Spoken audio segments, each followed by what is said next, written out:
Betty, bring me everyone. What do you mean, everyone? Everyone! I have come here to chew bubblegum and kick ass. Barry Manilow know that you raid his wardrobe? Let me explain something to you. I am not Mr. Lebowski. You're Mr. Lebowski. I'm the dude. No one is to stone anyone until I blow this whistle. You can't fight in here. This is the war room. Surely you can't be serious. I am serious. And don't call me Shirley. Lord, you can imagine where it goes from here. Hello everybody, welcome back to the Zedos Game Podcast. My name is Joseph Buchanan. Next to me is Sacha Allari. How you doing, Sach? Yeah, I'm all good. Fantastic. What you been up to? Working. Doing? Work. Just type stuff. Good stuff. Me? Good chat, man. I have been working myself. Not that you asked, but I'm telling you anyway. Okay, so we're going to go straight into it.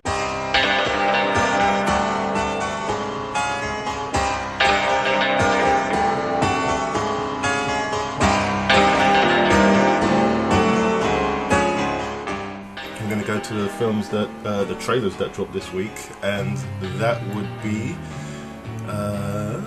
with the list of trailers. Good. I've got to bring up my itinerary. Technology, folks. Okay, yeah. So first trailer we will be reviewing is Goon, and if you've not seen Goon, it stars Goon. It stars Sean William Scott.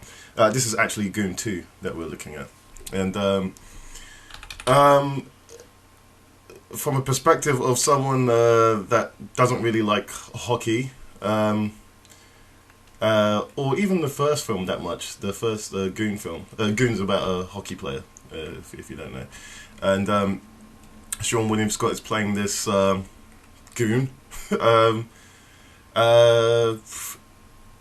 I can't really see any context to this trailer, to be honest. Who's the director of this film? Jay Baruchel, the comedian that's in Jay Brochel. Yeah, the guy that's in whatever that is. Can you? The guy that's in How to Train Your Dragon does the voice in there. He's the young kid in Sorcerer's Apprentice. He's also in a bunch of other movies. Oh, so he directed. Yeah, he wrote the first one. That's right, he did, didn't he? He wrote the first one. He's in these films. Yeah, as well, he's the scrawny guy. Yeah, that's right. So this is his first film as a director. So this is his kind of baby in a sense. Yeah, pretty much. I mean, he wrote the first film. He's writing the second one. So yeah, this is like his thing, really. So yeah. Yeah, I mean, in context with the first and the second one, I can't remember what happened in the first one very much. Only that he beat a lot of people up on the ice. This one doesn't. The trailer doesn't really give you much of what the outline story is. All I can go on is that there's a lot of punching, and Alicia Cuthbert. Wow, holy cow, she's got work. Yeah, she's got work. So does Kurt Russell's kid White, and yeah, that's about it. I mean, Sean William Scott, Alison Liev Schreiber's in there. Oh yeah, Roy Schreiber, yeah. Yeah, I don't know. The trailer was okay, I guess. I mean, like, to be quite honest, I wasn't that big into the first movie myself. I like hockey, by the way, people. I didn't really rate this trailer, really. It was like a quick snippet. It had good energy about it, but there was no substance to it. Yeah, I don't know what it's about. Yeah, other than he's back. But then it's a teaser trailer. Fans of the first movie that get, that like it, you'll probably enjoy it. Because it gives you enough of a tease to go, oh shit, another one? Okay, I'll check this out. So, on that aspect, yeah, cool. But for people like me, I don't really care, to be honest. So, yeah. Well, yeah, I mean, I feel the same way. It's good to see Sean William Scott in a film again. Well, it's good to know he's got work. Yeah. And Alicia Cuthbert, friggin' hell. The last thing she did, well, the most that she was relevant was in 24, right? Yeah. You know what? She had a great breakout movie called The Girl Next Door. Fantastic movie. Should have done a lot more than it did. I don't know whether it was a bomb or not. I could look it up, but I won't. No, it did very well. Did it do really well? Yeah. And then she followed it up with a horror movie with Paris Hilton and stuff. And I forgot she had a TV show for 4 years, which was actually quite popular. Yeah, and she's just kind of gone under the radar, man. I mean, like, you know what? I think if she was in a Spider-Man film, because I know that had Sam Raimi had continued to make Spider-Man films, he wanted her as Black Cat. Right. So, and I think she would have been perfect in that role. But, you know, we never got future Sam Raimi Spider-Man. But anyway. Okay, so yeah, that's the Goon, Last of the Enforcers, or Goon 2, whatever they're calling it internationally. Okay, so on to the next trailer. That is Silence, Martin Scorsese's Silence, and this film has been in development hell for quite a while. You couldn't get anyone to make the film, to put up the money to make the film. Yeah. I don't know why. Who says no to Martin Scorsese? Well, a lot of people, if it's a 200 million period drama set in Japan, just saying, you know, the logistics are there, why it's expensive and why they might say no. You know, if it was a contemporary movie set in Japan, you'd probably get away with it. But because it's a period drama, and because of how much he wanted for the budget, you know, you can see why people are a bit no. I mean, you've got Andrew Garfield in there, who is a really great actor, but this is what, you know, this and Hacksaw Ridge is where the eyes are on him to see how well he does outside the less than amazing Spider-Man series. I mean, what about Adam Driver, Kylo Ren? Adam Kylo Ren Driver. Well, Driver's good, but his movies by himself haven't been like stellar on the budget that, you know what I mean. They're always like indie films that he's in outside of Star Wars. So Patterson's good. Yeah, Patterson's good, but it's not a $200 million movie that is banking on his star. You know, on his star name. You know what I mean? And more importantly, Patterson's the numbers for Patterson isn't out yet in the US yet. So, you know, we can't really say, and I don't think he's a big enough star, to be honest.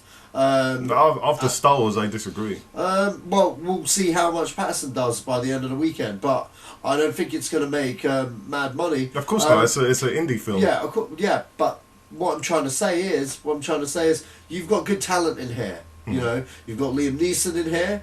The pull is Scorsese, Garfield, and Neeson in my eyes here. We'll have to see. We'll have to see in terms of how successful it will be. But you know what? In terms of the trailer, it looks really good. It's a Scorsese film. I'm pretty sure it's going to be fantastic. You know what I mean? Without even having to look at a trailer.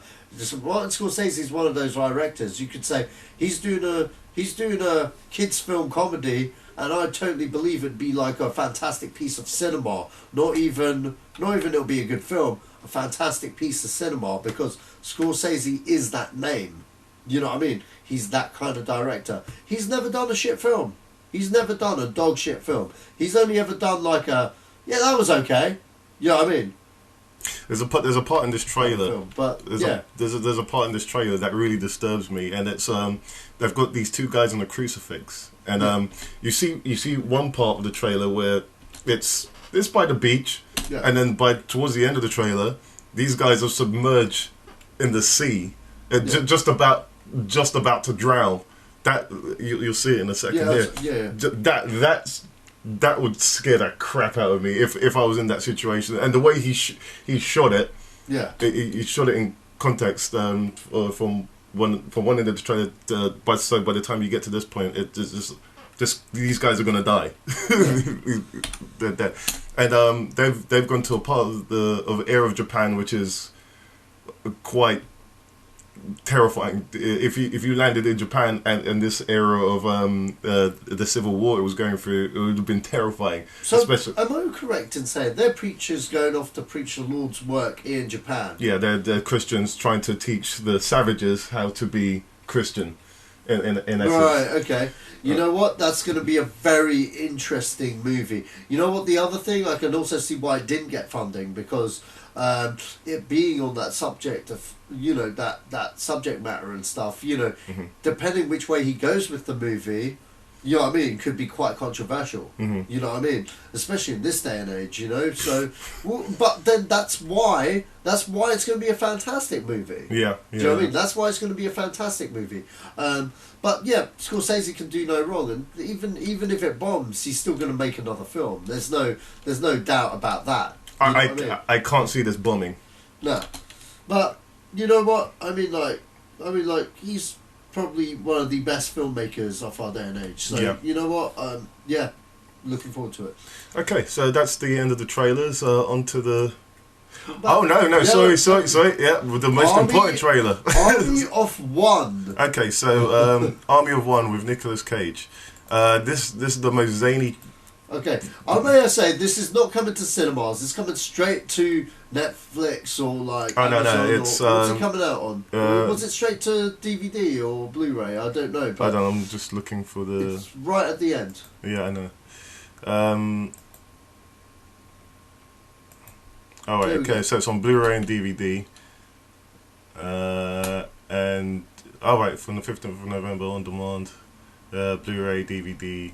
Out on November 4th. Well, it came out this month. It came out, but the fact of the matter is, this trailer hit this week, and where the fuck did this film come from? It's by the director of Bruno, Borat, and The Dictator, and this has just come so left field. The reason being that it caught my attention is it's a Nick Cage film where Nick Cage is freaking awesome. Because he's allowed to do anything he wants. It seems. I know, right? And it's all those Nick Cage memes into one film. Yeah, exactly. It's all those Nick Cage, and it's got Russell Brand in it as well, who plays God, the voice of God. Yeah.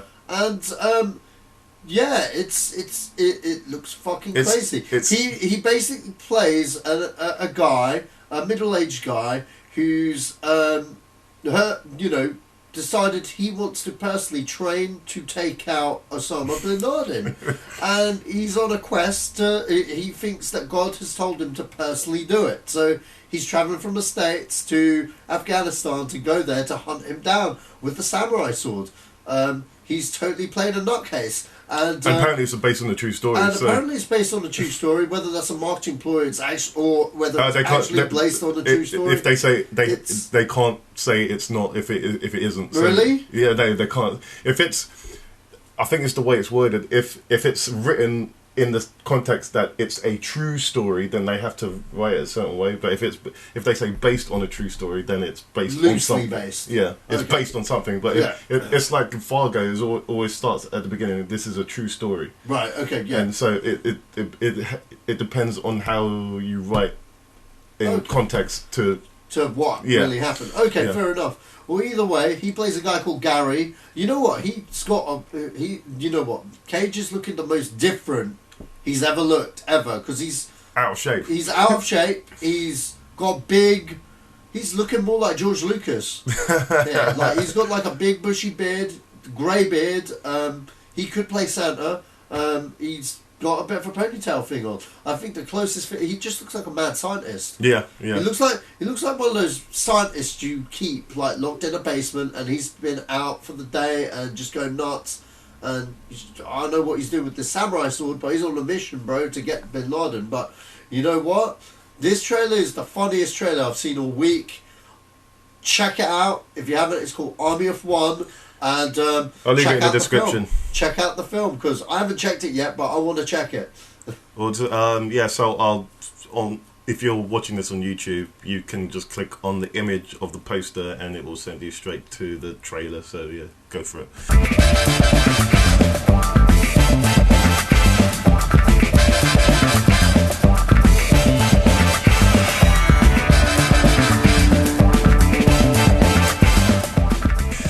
Okay, and that's the end of the trailers. Okay, so into the news, the news topics this week, and the first one is Ghostbusters, and the producer Ivan Reitman. He says there's going to be more. So no matter what you thought of the Ghostbusters that came out this year, it seems to have done enough for there to be more in development. And Well, let's get to what the real news is. It's basically What is the real Sony news? aren't making a sequel to that one. It didn't generate enough. Okay, it didn't generate enough, but they acknowledge the value of the IP. You know? Yeah, but what does that mean, though? Well, what does that mean, though? Well, this is the thing. Him and Dan Aykroyd are doing other variations. There's going to be another Ghostbusters movie. It probably will be another reboot, or I don't see it as a continuation at this point because it's kind of like they've tainted it now. You know what I mean? They've tainted it now. But I think there will be another remake at some point, whether it be in the next 2 years or several years, but Sony acknowledge the IP that they have. And this is the thing that Sony is going through at the moment. You know, aside from Spider-Man, which now is and isn't theirs, because they don't really have any say over it, they are scraping the barrel off their IPs. Yeah. Quite literally. They don't have $1 billion movie property, and Ghostbusters is as close as, where they've got something where they realise they have a fan base. You know what I mean? Despite how badly the last movie was, and considering it's coming from the original director and But you say bad, but people did enjoy it. People did enjoy it. You know what I mean? People did enjoy the new Ghostbusters. You know, it's a generation thing. Like, the generation of people that never grew up on the original Ghostbusters, it sang a song to them and they liked it. For someone like me and Joe here, like, I fucking hated it. You know what I mean? I didn't even see it. You didn't even see it, but I gave it its fair dues. And I personally, I acknowledge there is a decent movie in there for people that have never seen a Ghostbusters film in their life, but because Ghostbusters meant so much to me, I acknowledge it wasn't my Ghostbusters. I'll do a review at some point and I'll go into it, but I'm not going to totally trash it like most people have. I'm not going to trash it either. But you know, clearly they want to mine this IP and they're going a certain way. Whatever they do is whatever they do to me. You know what I mean? It's irrelevant to me, but you know, we'll see what they do and we can like it or dislike it or whatever it is that they want to do and we want to do. So whatever. I didn't watch it purely because when I saw the trailers I thought, okay, this isn't what I want to spend my money on. Not only that, those were like the worst trailers ever made. Sure. Yeah. And this isn't the film I want to see. Yeah. As an old Ghostbusters fan, Yeah. I thought, okay, at least have something for me. That as a fan of the old Ghostbusters, it's maybe just like I don't know who said it. Just have it in the same universe. There were Ghostbusters before. These are the new guys. Yeah. They didn't have to completely reboot it. Yeah.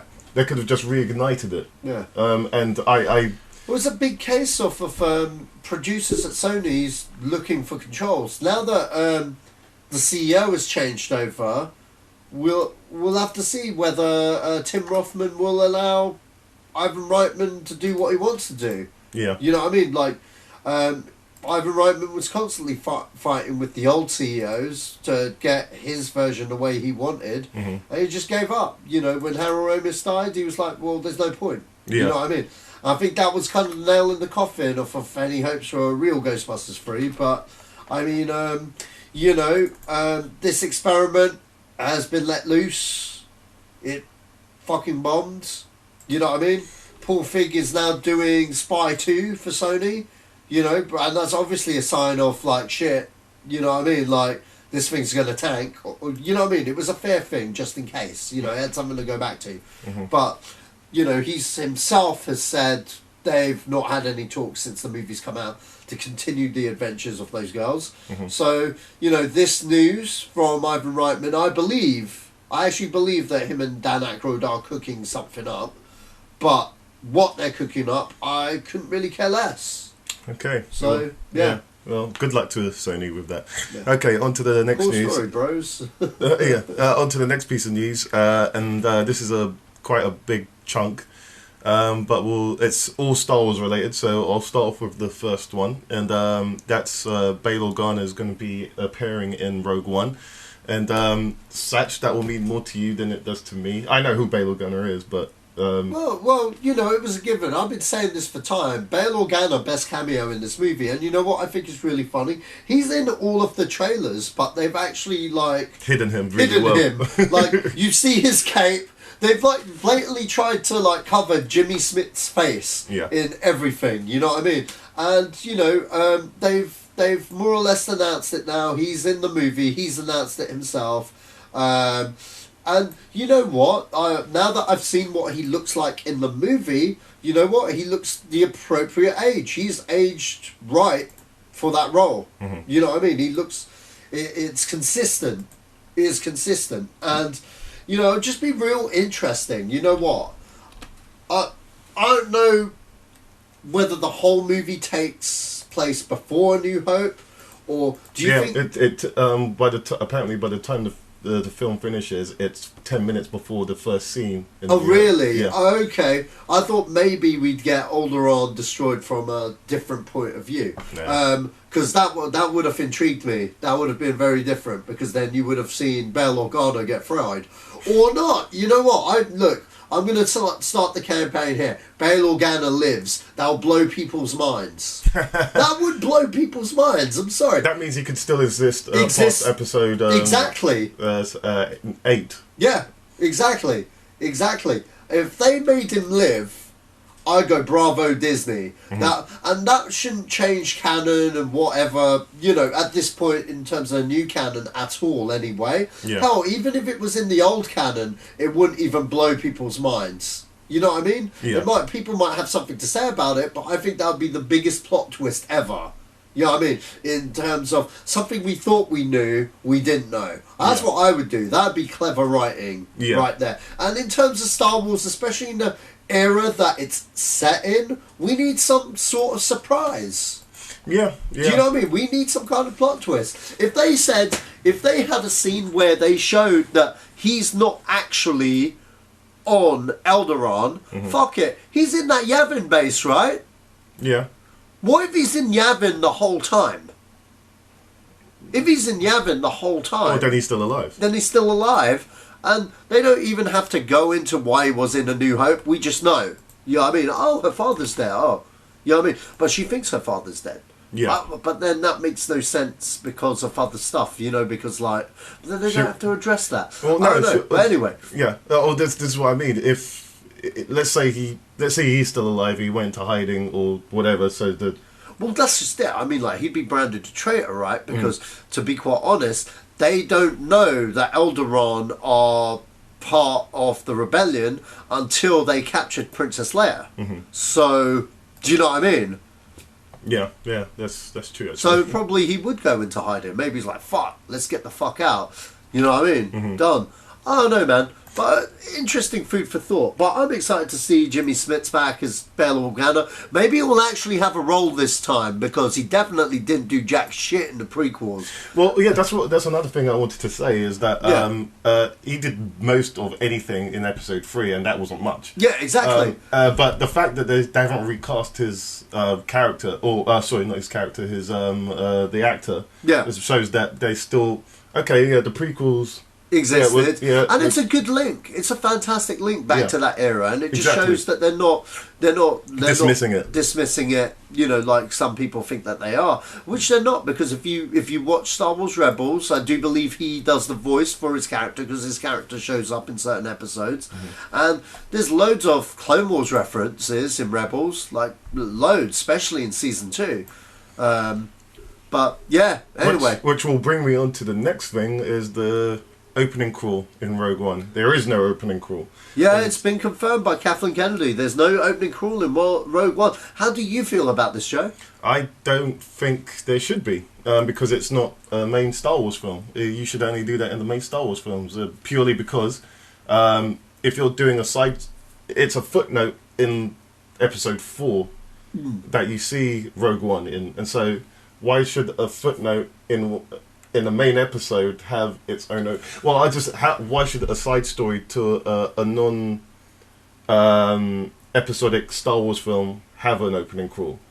I think it should be treated just a little bit... It's still a Star Wars film in the universe, but it's not the main storyline. I think only the main episode should have an opening crawl. I know I'll get crucified for saying that, but yeah, I'm afraid of getting crucified on this. But look, I'm a huge Star Wars fan, and I'm totally for this. yeah. You know what I mean? I'm actually totally for this. I thought I wouldn't be, but you know what? When I stopped and thought about it, I was like, it needs to be different. Mm-hmm. You know what I mean? From those main episodes, and this will differentiate it and make it its own movie within itself. Even though it's very, very connected within that universe and that lore. I mean, like, look, no one complained about the Ewok movies having an opening crawl. Okay, how many of you kids seen Cavern of Courage or fucking the Battle for Endor? They don't have an opening crawl. Neither do the Clone Wars cartoons. Neither do the Clone Wars movies or the current season of Rebels. Nothing. Well, I mean, you could arguably say that a TV show can't really do that because of time. Yeah, exactly. Time constraints. I mean, Clone Wars had like a little last time's episode, like a newsreel thing, you know, kind of thing. Yeah, but most episodic shows do that. Yeah, anyway. exactly. And you know, that's, you know, it's not the same thing, okay? If you're going to say, oh, but Clone Wars had this, it's like, well, that's still not the crawl. You know what I mean? So, I don't really see that. And even some video games don't have the crawl. Like, some video games, not all of them, because, you know, I know a lot of them do have them, but, you know, it's just... The last Star Wars game I played was Rogue Squadron. And yeah, that definitely had a crawl. That has an opening crawl. That has an opening crawl. But yeah, no, I mean... But that's they're referencing all the trilogy, so yeah. Of course it would have. Actually, you know what? I'm going to double back on that because I haven't played Battlefront and I haven't played the recent stuff. I'm just assuming because now when I think about it, maybe some do because Super Star Wars had an opening crawl. You know what I mean? But you know what? It shouldn't be a big deal. No, as long as the movie is great, yeah. that hits all the bells and fucking whistles. And I think that one of the main problems that this film has anyway is the fact that people don't know it's. The people think it's episode 8. Yeah. And it's not. Yeah. And, I mean, like, you know what? As long as what's the composer called? Michael Giacchino. Yeah, for me. So long as he nails it, and it doesn't have to be a same source, so long as he borrows certain themes where you go, oh, it is a Star Wars film. Like Darth Vader's in there, so I wouldn't mind hearing the Imperial March when he shows up. You know what I mean? I think a lot of people... I don't think Giacchino is going to do that. Yeah, maybe not, but you know what I mean. That'd be a theme I wouldn't mind hearing, like do do do do do do, or a variation of that, or his variation of that in context with this score. They have said that they are using some of John Williams' music for this thing. They have to. So, well, exactly, and I'd expect that tune in there. You know what I mean? Personally, if Vader's in it, that's it. That's his beat. You know what I mean? Yeah. So, you know what I mean? But anyway, on to the next Star Wars piece of news, and that's Boba Fett teaser trailer was shown at. It wasn't shown. It wasn't shown. Okay. Yeah. It was. Actually, no, you go for it. Okay. So basically, Kathleen Kennedy also confirmed that there was a Boba Fett movie in the works with Josh Trank ready to direct. Obviously, we know Josh Trank left the project due to differences or whatever.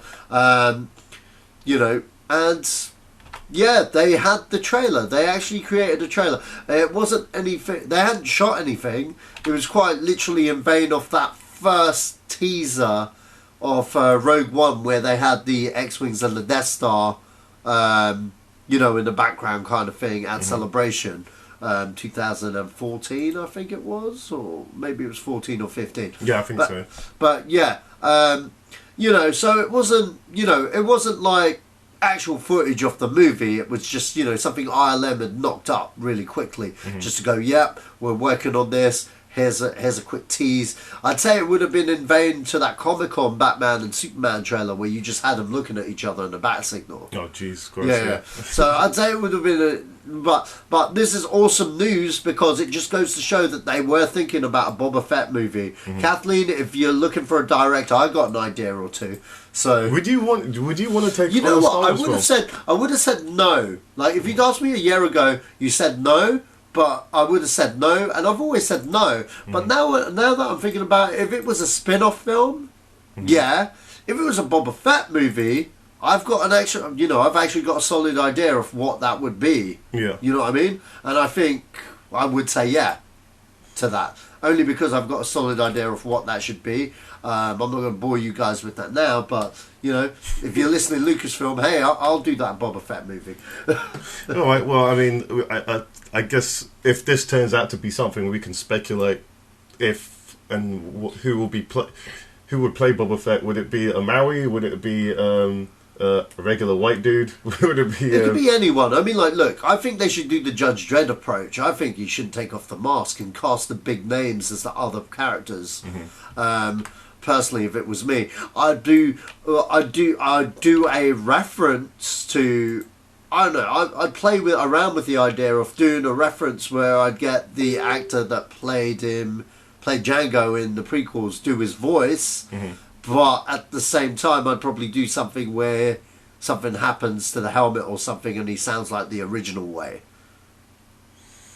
I don't know. That may be a bit too far fetched and maybe a bit too corny or whatnot, but I don't know, man. That's something.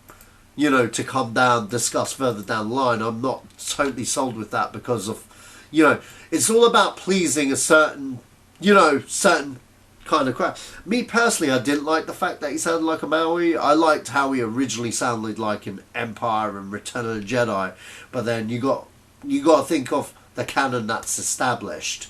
You know what I mean? And as much as I'd like to return to that old voice, you can't fuck with the canon. Yeah. So, unless there was a creative way to go back to that old voice, I'd buy it. But, you know what I mean? It's like, because that's the only thing that's bugging me out there. Because I don't want to get killed afterwards. Well, I'm actually talking like I'm directing this thing. But that would be my only fear, that voice, and how people perceive it and, whether they bitch and moan one way. But I guess if you do a kick-ass movie, everyone shut the fuck up. Yeah. So, Okay, well, on from that to the next piece of news is the future of the Star Wars movie. So Kathleen Kennedy said that after Episode 9, they're going to concentrate more on the stories. That's not what she said. Basically, what she said was in January they're going to have a summit after the release of Rogue One, and they're going to look to see what they do after Episode 9, whether it be concentrating on the spin-offs solely, whether they want to go back to the episodes and what structure that would take. And because I think originally the idea was to just end it on 9 and just concentrate on spin-offs, but I think they are open to more episodes, but they're not too sure about how to go that with this trilogy. Right. So what are your thoughts, Joe? I don't really have any, really, to be honest. If they want to stop with the Skywalker storyline, then I guess they have to just establish something at the end of Episode 9 or they don't even have to. They could just completely round it off, and Episode 10 could be something new with the characters they've established from this new trilogy. Yeah. And I don't know where that would go, because, what's a bigger threat than a Death Star? A really bigger one! Or that. What was that? Starkiller Base. Starkiller Base. Oh, God. So what is a bigger threat than that? I don't know if it even needs to be a threat. It could be a simpler storyline. But I don't know what that would be, or where that would go, or who would that involve. Yeah. Because in some ways, if depending who Rey's parents are, she might be still a Skywalker, or I don't know where they're going to go with that. So I guess someone has to come up with something, or they don't even. It doesn't even have to be about the Force or anything else. It could just be a story. Well, I think we're speculating too much now. That's what I mean. Where do you go from there? Yeah, we'd have to see. I think they were over-ambitious to say that they'll do a film every year. Because they have to produce something now. And they've got 2 more episodes. Well, they said they'd do that for the first 5 years. You know what I mean? Right, yeah. You know, look, personally, my biggest fear is them diluting the brand with one. You know, with like I would never want to see them do the Marvel route of 2-3 movies a year. That's oversaturation. Mm-hmm. You know what I mean? That's overkill. Well, they need to expand the universe first. So Yeah. And they haven't. I don't think they've done that successfully Yeah. as of yet. And I think, you know, we'll see what these spin-offs produce, because some of them could. I mean, there's a rumoured Obi-Wan trilogy that's been circulating right now that could produce, like, you know, a few films and stuff, and you know, we'll just have to see, man. We'll just have to wait and see what they do and stuff. But you know, in terms of the Skywalker saga, if they do continue it after 9, I hope they do it. I hope they take a 10-year gap. Mm-hmm. You know, I think that's a healthy amount of time. You know, and it worked. It worked between the prequels and Episode 7. You know, Mm-hmm. it really did. And you know, you keep those movies like anticipated. You know, Mm-hmm. so Well, again, I think we'll. I probably think there'll be more episodes. I think they'll just take a gap, do some of the side stories. Yeah. What are they calling them? anthologies. Anthologies, and then tease something else. Star Wars stories now. They should have just kept it as anthologies. Yeah, Joe. that I agree sounds with you. better. Yeah. And I really, for whatever episode 8's going to be called, I really hope they keep the episode in the whatever it's called. Oh, in the marketing. Yeah, Star Wars something episode 8. 8. Oh, okay. They need to emphasize that this is part of the story of the timeline. Yeah. Of the episode timeline. Yeah. Yeah. And just so there's no confusion of anything. So hopefully, they'll do that. Okay, so on to the next topic, and that is Peter Jackson and the Mortal Engines. So this is Peter Jackson's latest project. He's producing a series of. I think he hopes to produce a series of films based on a graphic novel. No, not a graphic novel. It's a book. And it's already got a release date of 2018. I've never heard of this series, but from what the description of it sounds fascinating about these cities that move on wheels or something.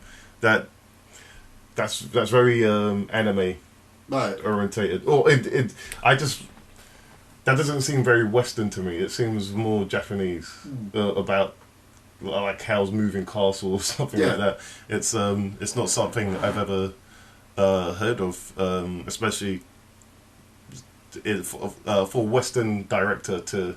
I guess you can't call him a Western director, but he makes Western films. But yeah, it sounds fascinating to me.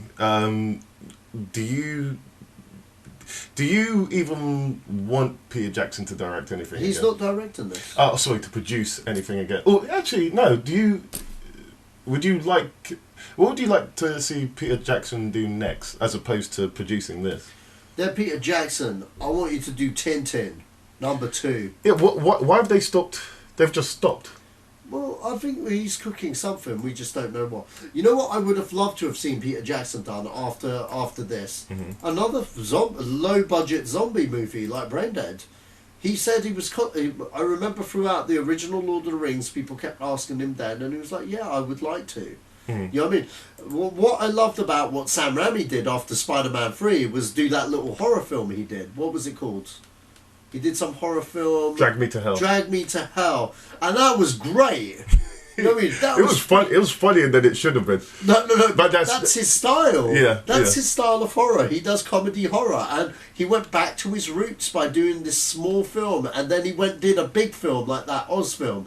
Yeah. And you know what? I really like it when directors do that. I mean, like Joss Whedon, for example, he did The Avengers, and that was like the biggest film ever at the time. Yeah. And you can't get bigger than The Avengers right now, you know what I mean? Mm-hmm. And then he went and did like a really little tiny black and white film with all this Firefly lot and all his usual actors and stuff.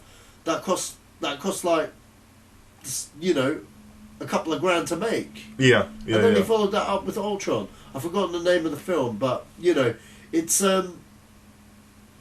you know, I was, you know, I'd really rate. Josh Whedon. No, I'd really rate Peter Jackson if he went back to his original roots and did like some low-key, low-budget, shot in like 4 days. Did he do The Frighteners? Yes, he did. Okay. And that film is my favourite film out of any of his films. Really? Yeah, I love The Frighteners. I grew up with The Frighteners. Like a lot of you people, if this was old but new, I'd be pimping out The Frighteners right now because I love the Lord of the Rings as much. You know what? I'm not the biggest Lord of the Rings fan person, but I appreciate them for what they are. Mm-hmm. And I'm not so much of a fan of the Hobbit movies, but the original trilogy, like Fellowship of the Rings, in my opinion, is the greatest fantasy movie I've ever seen in my life. Mm-hmm. I'm being honest to God here. I don't think much of the other two, like I thought they were good, but you know what I mean? It was continuing the story, it was consistent. Mm-hmm. But that first movie really set up that world really, really well, and I was really invested. I really loved it, and you know, it just had and Sean Bean's fucking in it. You know what I mean? Like end of. That's probably, you know, but The Frighteners. If you haven't seen The Frighteners, check out The Frighteners. Mm-hmm. It's got Michael J. Fox in it, and I'm more or less doing old but new right now. But check it out. It's a fantastic movie. It's Peter Jackson. But another fantastic movie of his is Brain Dead. You know what I mean? Brain A Bad Dead, yeah, Taste, okay? Yeah. And that's the kind of movies that I'd like to see him do. You know what I mean? Like at least one. Like what? You know, go back to do a quick low budget 2-day horror movie with your friends. Bring it out, and everyone will be like, "What the fuck is this? Peter Jackson did this." You know what I mean? Yeah. And then follow it up with Tintin or something big and grand that he does. That's 3 hour fucking long and like, oh god, like I've not seen The Lovely Bones.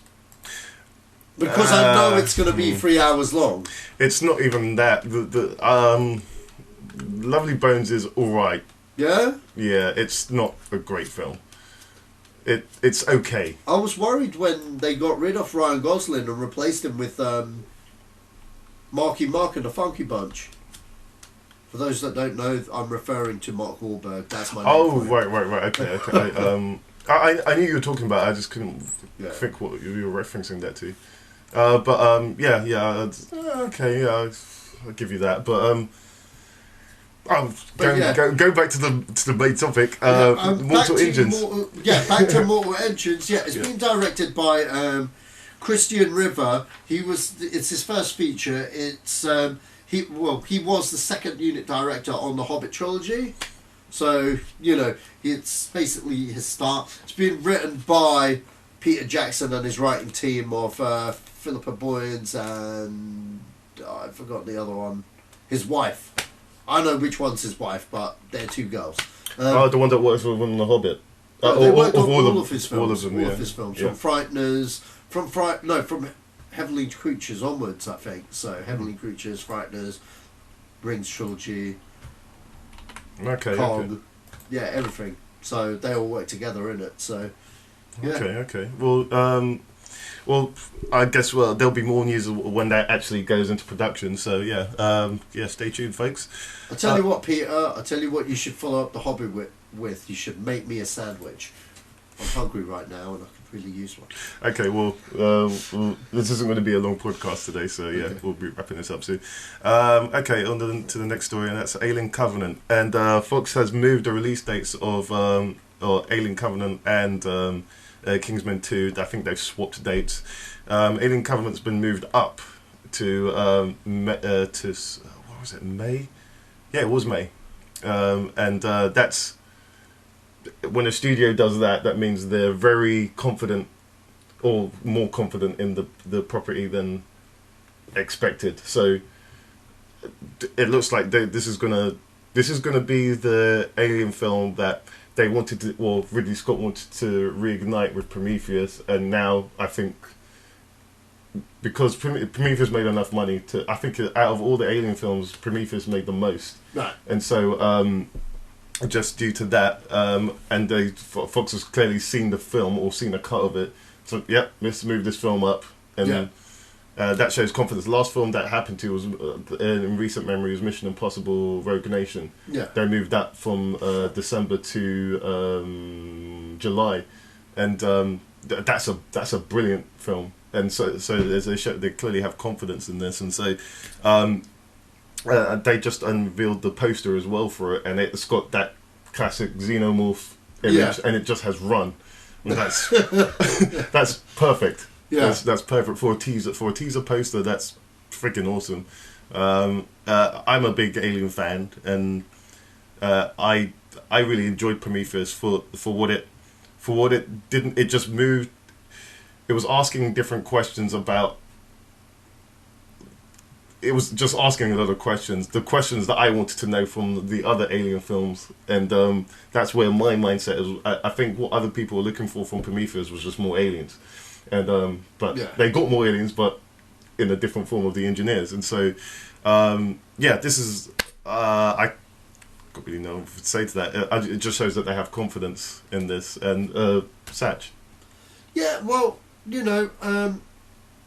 I don't know whether it shows confidence, but I'm definitely excited about. From it was supposed to be at the end of August, and now it's May, and that's prime time summer. I remember when they pushed X-Men forward by a year, and it gave Bryan Singer the biggest migraine of his fucking career. But you know what? And that was a bad move by Fox because they slashed his budget as well. Surely this is a different situation because, like you said, they've seen a first cut, right? Yeah, because he already cut the film. He's already cut. Yeah. Well, okay, then I agree with you. Mind you, if they would have done that like earlier on in production. You know what I mean? I mean, to move a film from, if they move it to March, then I would think maybe not. Yeah, but May is the beginning. Well, it used to be the beginning of blockbuster season now. But it's prime time real estate in the sense that I think April is more or less the summer now. But even before that, you'd say March. From March, April, May. That's your big spots now. But I'm interested to see what they do with this. The reason why I'm so elusive in terms of aliens here is I let Joe deal with all the alien stuff. It's kind of like I want to be surprised more at the cinema when I see this one.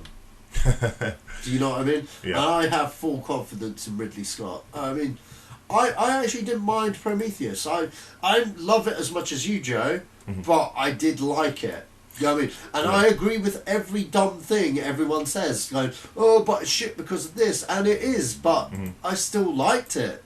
You know what I mean? Like what I think one of the dumbest things is like you got these two scaredy cat scientists, and then they see that that little viper thing, that little snake viper thing, and they're like, "Hey, little buddy," and it's like, dude, it's a fucking space cobra. You know what I mean? Like, if I saw a cobra or a fucking alien cobra, I'd fucking run a mile. You know what I mean? Yeah. And these guys were cowards. So there's little things like that, where it's just like, nah, but you know what? Overall, I thought it completely expanded the universe. And how often do you get to see good sci-fi on that level? Yeah. You don't. Yeah. You know what I mean? You really don't. That's why Blomkamp has really made a name for himself, because he exploded onto a scene when there was very little science fiction stuff out. Yeah. You know what I mean? And it's again, whatever, we're gonna get the trailer I think either next week or the week after, and so if that trailer is as good as what the Prometheus teaser trailer was, then it's just going to interest people again, because that, if you haven't seen the Prometheus trailer, folks, it's one of the best sci-fi trailers, or just trailers in general, that you will see. It just because it really gets you. It's because of the way it's cut and what the music's doing as well. It's cut very well. So if they can strike like if lightning strikes twice with this, then it'd be great. Okay, so on to the next topic, and that's X-Men New Mutants. And so Sach, you showed me this video earlier today about There's a few things they've Oh yeah, I just want to hit on that first because at first I didn't know where it was going. Yeah. And then what is going on here? And it's. I'm going to let you explain it because that is about a demon bear. That's the name of the character. Demon. Yeah. It looks like the main bad guy is the demon bear. It's a fucking huge bear. Joe's unfamiliar with this, but unfamiliar with the demon bear, but. Yeah, they've got the demon bear as the main bad guy, guys, and he looks fucking great. He looks like, well, it's an animatic, so it's a series of drawings, so obviously it doesn't look what its true representation will be on screen. But that action sequence that they storyboarded out, if they manage to make the film look anything like that animatic, I'm sold. I'm sold just on that animatic and that action sequence because it looks fantastic. Yeah, it looks really good, man. The fact that Fox are putting the demon bear in there, that's a completely bonkers fucking villain compared to anything in the whole of the super fucking hero fucking Marvel ain't got shit on them. Fucking DC ain't got shit on them. Fucking, that's thinking outside the box, Fox. Bravo. Yeah, it's bravo. Different. You have sparked my interest. Now stick to this train of thinking and make a great film. I hope. I hope. I mean, like, Josh Boone is writing and directing it. He did Stuck in Love and Fault in Our Stars. I guess that kind of suits the kind of, teenage kind of back at the school vibe that New Mutants probably needs. Yeah. Maisie Williams is rumoured to get a role as Wolfbane, the mutant Wolfbane. So, and who's playing Cannibal? Okay, so the guy who's playing Cannibal is a Fault in Our Stars actor, Nate Wolff. Oh, okay, so he's playing Cannibal, or Yeah. maybe playing Cannibal. He's up in the running for Cannibal. Josh Boone's doing New Mutants. Yeah, that's what I just said. Okay. Yeah, Fault in Our Stars guy. Yeah. It'll be interesting to see. I mean, like, Josh Boone's not really known for the action stuff, but you know what, Josh? Stick to those fucking animatics, and I'm interested. I want to see a trailer. A trailer. Well, I guess he's got to actually produce something first. I want to see fucking bears like fucking go to town with superpowers and shit. Yeah, because that's quite a if he does it the way I saw in the animatic, I don't think anyone's ever seen anything like that. Well, exactly. That needs to get fucking made, man. Definitely. That needs to get fucking made. At this point, don't drop the ball, Fox. Otherwise, like, we'll be pissed at you. Again, I'll stick the animatic in the description so you guys can have a look at it. I swear to God, if you cut that shit, Fox, I'll come down. I can't see them doing that. I can't see them doing that. Sold on that animatic, bro. Yeah.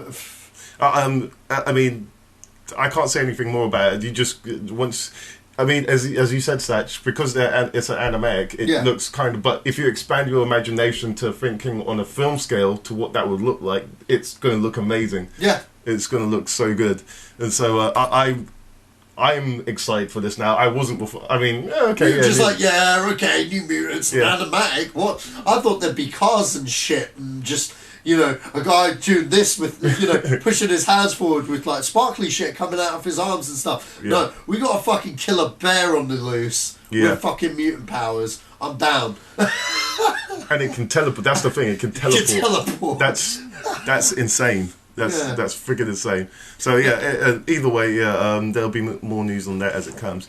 Okay, to the next story, and that's the Highlander reboot, and John Wick's Chad Stahelski. That's one of the two directors of the John Wick films. He's going to be directing this reboot, and just if you don't know, these guys are so capable with their action that this Highlander reboot is. I was interested in the Highlander reboot. Now I'm interested in a Highlander reboot purely because of these two directors, or this one director of the two anyway. They're good with action. So the fighting scenes, if anything, are going to be freaking awesome. And if they've got all they really have to do is follow the first film. They don't have to deviate too much from that. And Christopher Lambert should be the guy now that teaches the new Highlander. He should the one that Sean Connery. You want him character. as a Sean Connery character? Yep. Just to keep it in the loop. Hey, he used to be the Highlander.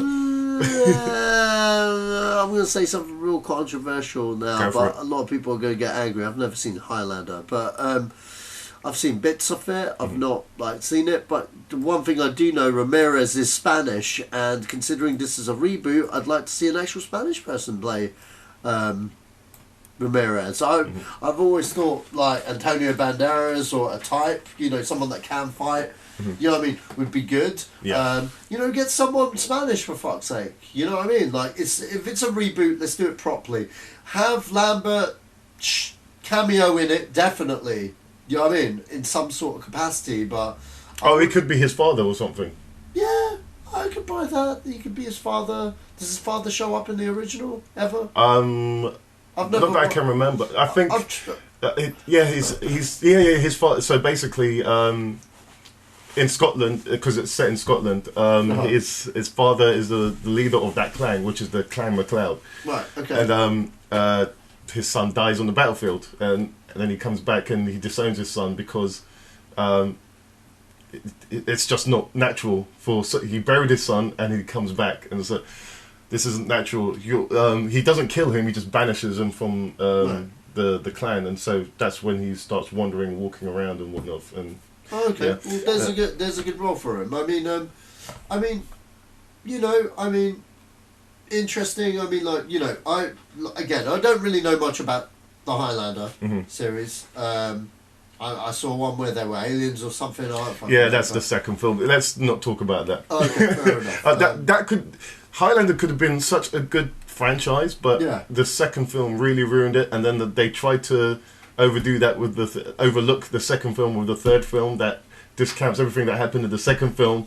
Well, they were rebooting shit well before. They've been doing the Bryan Singer wiping shit from people's memory a long time before. He even came. And then you got to Highlander 4, and it got ridiculous. And so it just needs a fresh take.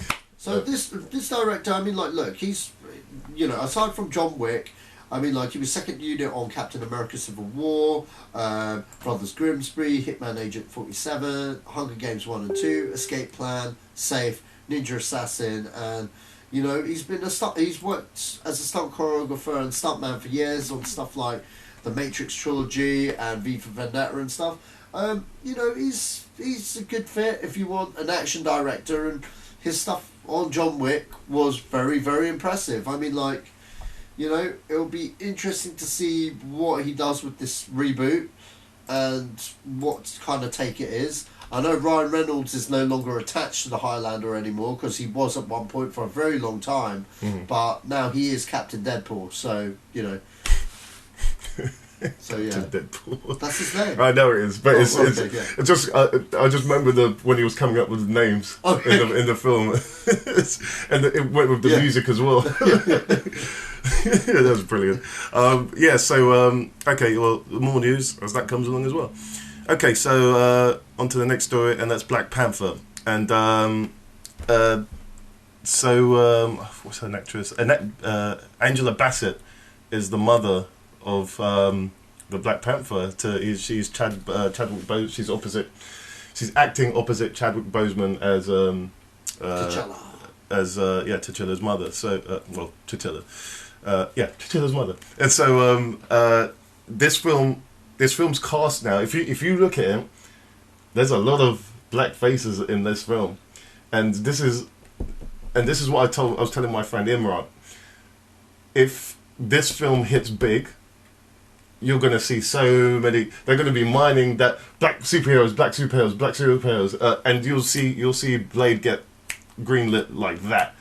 I don't think that was Blade's problem. I know it's not, but it's a thing. Because everyone's made it a thing. But here's the thing with Blade. Blade is a case of Marvel are waiting to see how Ghost Rider does on TV. And whether that becomes a thing, and also I think they're still in negotiations with Snipes. Yeah, I think they are. But I still think by the time this film comes out, I think there'll be more. I just think there'll be more of a hunger for it. Yeah. And I don't want it to be because Wesley Snipes was black or the character was black, but it's a thing. Well, I got one word to say, people. Spawn. Make it happen. Yeah, that's been trying to happen since the last one. Yeah, but here's the thing. I'm going to say something very controversial. Todd McFarlane, just shut up, man. Just let a fan that knows what he's doing try and direct it. Don't try and turn it into something else. Just fucking... He's very proud of Spawn, but he just won't let it go.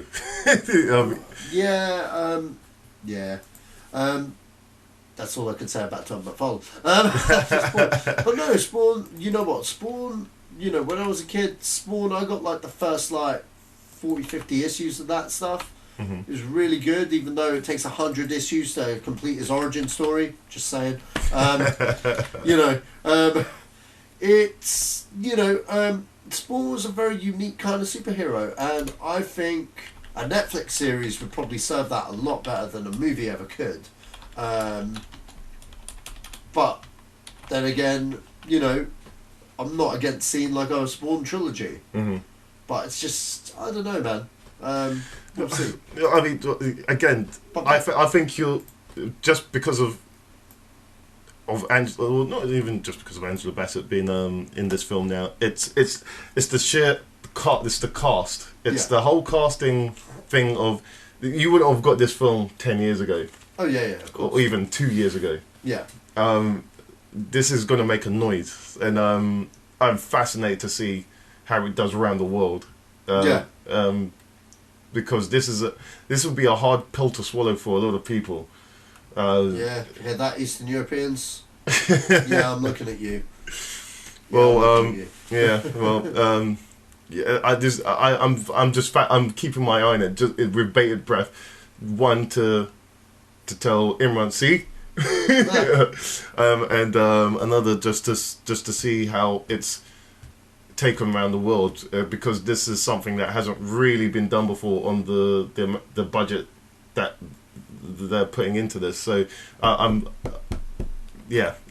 love to see this. Well, yeah, kudos on Angela Bassett. I think she should have been Storm many years ago. She would have made a great Storm. Yeah. She would have made a fantastic Storm. The girl that they've got as Storm now, I don't know the actress's name, but she's really good as well. The one that plays the young Storm. Oh yeah, she does. Yeah, she does play it really well. Yeah, better than Halle Berry ever did. Yeah. I not taking anything away from Halle Berry. It was just cast wrong. And it's if they went with Angela Bassett the first time, she's got that. She's even got the voice. Yeah. Well, I'm connecting it to the cartoon, because in the cartoon her voice was very deeper than Halle Berry's voice, and I think it played well. It always took that first X-Men movie took me a bit. She took me a bit out of it because she tried to do the voice. Yeah, and then she just forgot about it in the second film. Yeah, in other films, and she tried, but it didn't quite go. Close, but no cigar. Yeah. Okay, so that's the end of the stories.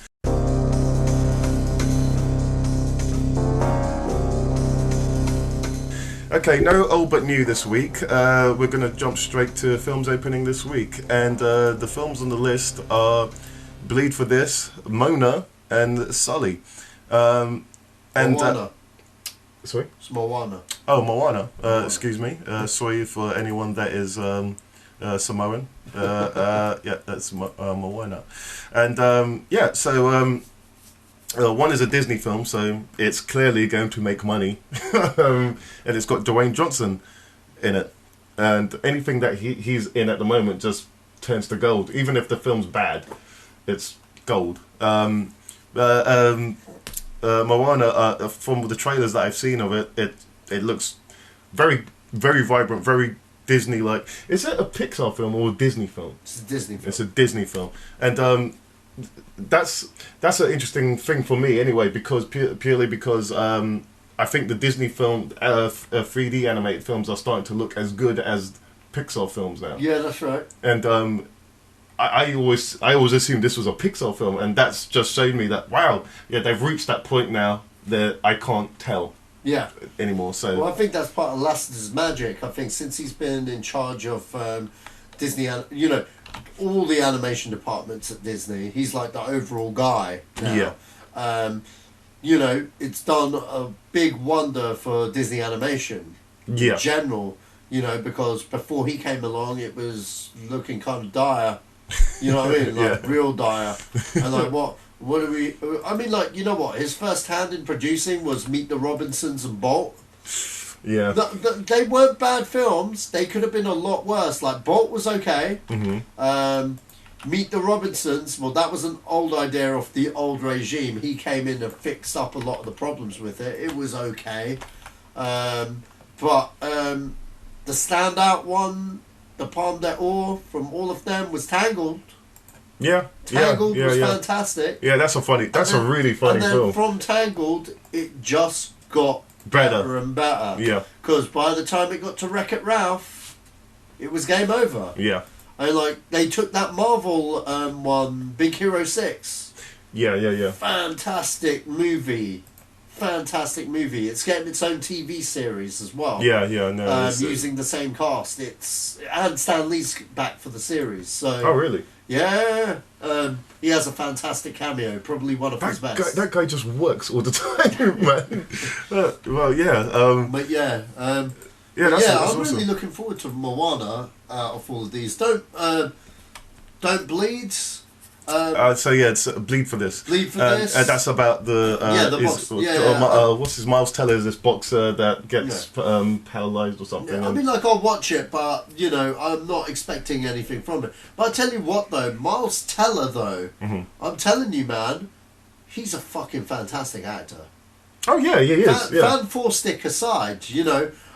Whiplash is amazing, and the character that he embodies in this film, from the look of the trailers, he looks like he's almost a Nero level of actor in my eyes. Wow. And I will say that now. And that's judging on that trailer and Whiplash. Those are two very are two very good entries of showing what he can do as a talent outside of his is it Allegiant? The detergent series that he's in. Alright, like obviously he was there for $1.05, but like, you know, he's, you know what I mean, and probably the reason why he's so disinterested in that series, because he totally is in interviews and stuff, is because he is better than that. Yeah. He is better than that. Fucking hell, I don't even know why he took the Fantastic Four gig. Shit, that's the first time I called that name by its real fucking name. No, seriously, I mean, like, he was better than that. You know what? If Marvel ever get the rights for Fantastic Four in 2030, recast Miles Teller as Mr. Fantastic. Because he'd be, you know, he was never the problem with that movie. It's just... I don't think any of the actors were the problem with that film. it was a fantastic cast. I mean, I just think he's a really solid actor. You know what I mean? He's a really solid actor, and he, you know what? Even better, just fuck these franchises, dude. Just do the Jake Gyllenhaal and what's his name? Drive guy. Ryan Gosling School of Acting. Just concentrate on them indies and show why you're a powerhouse, and then and same with what DiCaprio did. Just grinded on those low-key films and stuff, and just go after a while you'd be unstoppable. Yeah. You know what I mean? That'd be the way. He's Oscar material. Oh yeah. Miles Teller is Oscar material. I'm saying that now. I believe you. It's just a shame it's a boxing movie, because I'm a bit disinterested because it's the next boxing movie since last week. Yeah. But you know, if I do watch it, it's because of him. Yeah. Well, again, those are one of the films that are opening this week. Whether you're interested in boxing films or not, Miles Teller is a force to be reckoned with. Aaron Eckhart is in this one as well. He's in 2 films this week. That takes us right onto Sully, and that's a Clint Eastwood film, and that stars Tom Hanks and Aaron Eckhart and Laura Linney. And it's Sully is a true story about the pilot that landed in the Hudson River in New York, and he was seen as a hero, but there was a lot after that happened that we didn't know about as a general public. He had a hard time trying to get. He didn't know if he was going to get prosecuted or be able to fly again because they were just. This was in court for quite a while. Why did you land the plane this way? Couldn't you do something else? Could you do this? Could you do that? Could you do this? And there was a whole stressful period for that guy just to. They were almost blaming him for what happened, and he saved everyone's life on that plane. And I'm quite intrigued by it. I'm interested to see this film. It's not a blockbuster, but it looks interesting enough to go to the cinema to see. Clint Eastwood films are always interesting. So yeah, I saw it while I was out in the States. It's a boring piece of shit. It's the worst movie I've seen in my life. Wow. I'm joking. Okay. No. I'll give you a quick review. A minor review. It's actually a really good movie. It's a really good, solid movie. It's a very interesting look into the pressure that pilots go through when they're responsible for a lot of lives and stuff. And I hope it does well. I really hope it does well. It's a really nice look on that incident and stuff. Tom Hanks is great as always. Eastwood's directing is as good as always. It's a solid movie. Yeah, okay. Yeah. Well, those are all the films that are coming out from December 2nd.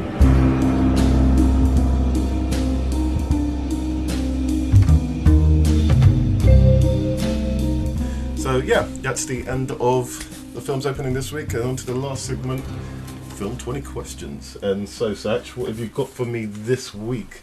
If you, Sach can't actually tell me. I have to guess. How this works is that Sach will have a film written down. I have to guess the film by asking him questions about what he's got written down, and he can only say yes or no to what I'm saying. And okay, good to go. I'm good to go. What you gonna do, eh? What you gonna do when Hulkamania? Anyway, is the film? Okay, is this film? Actually, no. I'm gonna do a 360 here. Okay. Is this film? Does this film have opening credits? Yeah, it does. Okay, all right. Does this film involve a big cast? Not really. Okay. Does this film have a famous director? Yes, it does. Okay. Is this director still working in the business today? Oh, hell yes. Okay. Is this film action orientated? Yes. Okay. Is this film based on a book? No. Okay. Is this film set? Was this film made in the past 20 years?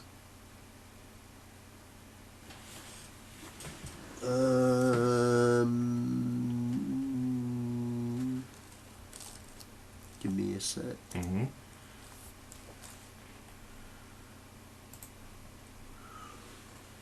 No. Oh, okay, that's interesting. That is interesting. Okay then.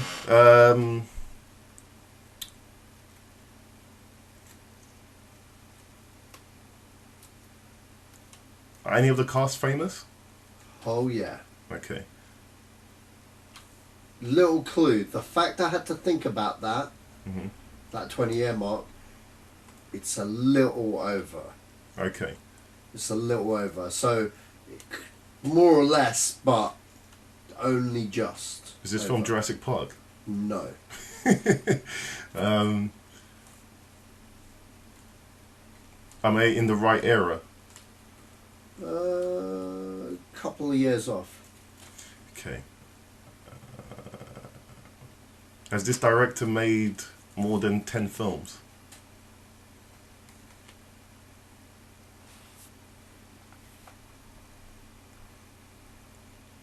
Yeah, he has. Okay, that narrows it down.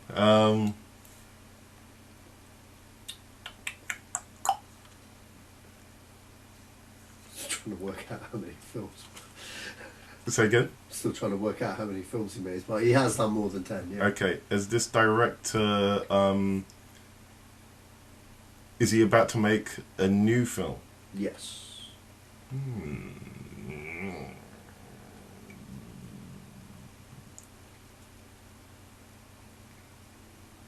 Was Linda Hamilton in any of these films? No. Okay.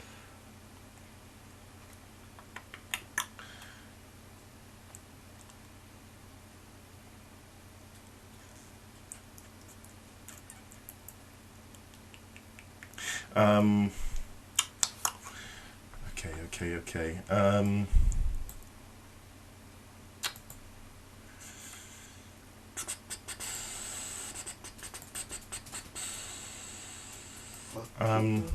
I can't think of anything.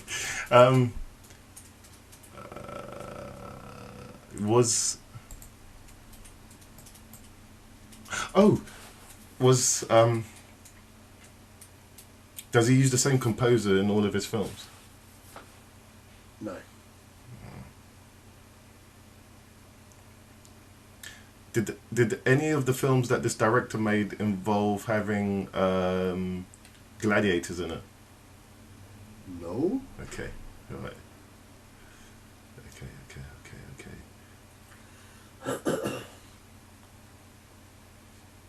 How many questions have I used? 14. Wow. Okay. Is Danny Glover in any of these films? No. I'm not too sure if it's the same composer though, to be honest. But the composers he used sound very similar. Okay. That's the second clue. Is this direct? No. No, I won't give that as your second clue. That's in related to that, Okay. question. So. All right. Does this?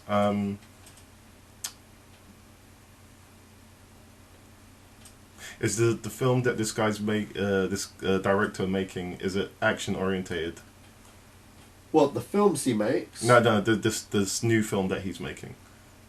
Yeah, very much so. Is the director Luc Besson by any chance? No. Okay. He wishes he was Luc Besson. I can't even think who that is.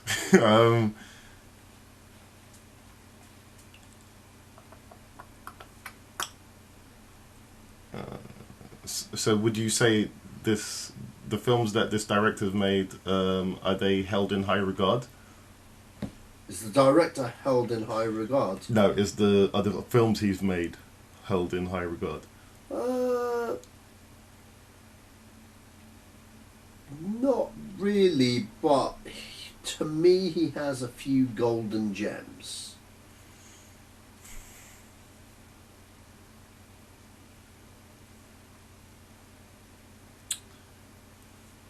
Oh man, I can't think, man. This is tricky. This is tricky, especially that last question. Because I remember a time when everyone was sucking this guy's dick, so... Is this guy's name George Lucas? No. Okay. No one was giving this guy blowjobs to that level, so... Okay, so one more question left. I'm going to give you 2 clues. Just trying to think what they would be.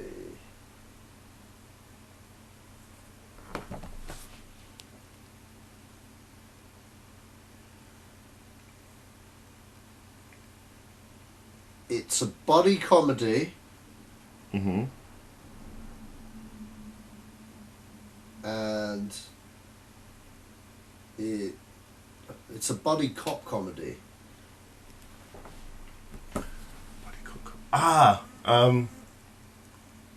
Lethal Weapon.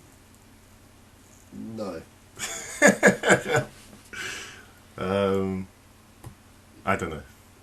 Bad boys. What you gonna do? Right. What you gonna do when they come for you? I thought it was Michael Bay. That's why I said what you gonna do, and then you were like, what you gonna do? I was like, that was my little subtle... Yeah, I thought it was Michael Bay. Yeah. Okay, well, shut my mouth. that was you. You completely bamboozled me on that one, man. Good job. Well, that's it, folks. Thank you for listening. Thank you, Sach. And where can we find you on the internet? Okay, we can find me at Sashman3, and also check out my new short movie, The Little Guy Returns Again. Yes, he returns again. If you haven't checked out my previous short movies, The Little Guy and The Little Guy Returns, well, he definitely returns again. So check them out, check the trilogy out, check the new one out, and pimp my new one out to all your friends on your walls, on your Facebook, on your Twitter. Just pimp them out. Cool. Good stuff, man. And you could, if you want to write into this podcast or Zedos Gang, just write into. Write into the podcast. You can do that on Twitter by going to the Twitter page and just writing anything you want, or you can write into us at the email address, which is podcast@zedosgang.co.uk, and just say if we're wrong about something, or if you just want to chime in and anything. You got it wrong, Sash, fucking bastard, God, if you want to say that, say that. Thank you again. Please like this on YouTube and on SoundCloud and on Stitcher, or anywhere you listen to us, or iTunes. Please rate us on iTunes, and that will be great. Thank you very much. And subscribe to the YouTube page as well. Don't forget that. Okay, well, thanks. This has been the Zedos Gang podcast, and we're out.